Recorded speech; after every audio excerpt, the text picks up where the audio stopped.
ओम गणपते नमः। श्रीमद् भगवद गीता तीसरा अध्याय श्लोक 24।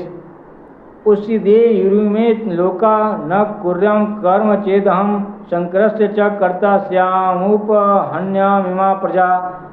इसलिए यदि मैं कर्म न करूं तो ये सब मनुष्य नष्ट भ्रष्ट हो जाएं और मैं शंकरता का करने वाला हूं तथा इस समस्त प्रजा को नष्ट करने वाला बनूं।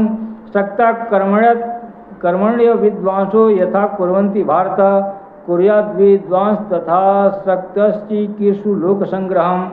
हे भारत, कर्म में आसक्त हुए अज्ञानी जन जिस प्रकार कर्म करते हैं, आसक्ति रहित विद्वान भी लोक संग्रह करना चाहता हुआ उसी प्रकार कर्म करे। न बुद्धि भेदम जनयेद ज्ञानम कर्म संघिनाम योषयेत सर्व कर्माणि विद्वान युक्त समाचरण। परमात्मा के स्वरूप में अटल स्थित हुए ज्ञानी पुरुष को चाहिए कि वह शास्त्रविद कर्मों में आसक्ति वाले अज्ञानियों की बुद्धि में भ्रम अर्थात कर्मों में अश्रद्धा उत्पन्न न करे, किंतु स्वयं शास्त्रविद समस्त कर्म भली भांति करता हुआ उनसे भी वैसे ही करवावे।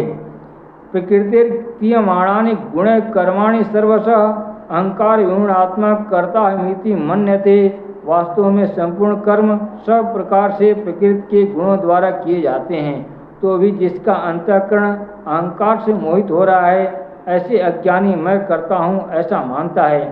तत्ववित्तु महाबाहो गुण कर्म विभागयो गुणा गुणेषु वर्तन्ते इति मत्वा न सज्जते।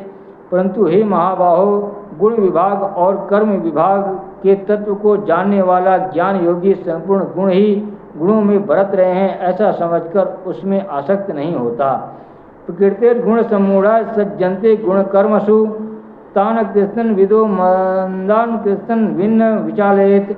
प्रकृति के गुणों से अत्यंत मोहित हुए मनुष्य गुणों में और कर्मों में आसक्त रहते हैं। उन पूर्णतया न समझने वाले मंद बुद्धि अज्ञानियों को पूर्णतया जानने वाला ज्ञानी विचलित न करे। मयि सर्वाणि कर्माणि संन्यस्याध्यात्म चेतसा निराशी निर्ममो भूत्वा युध्यस्व विगतज्वरः।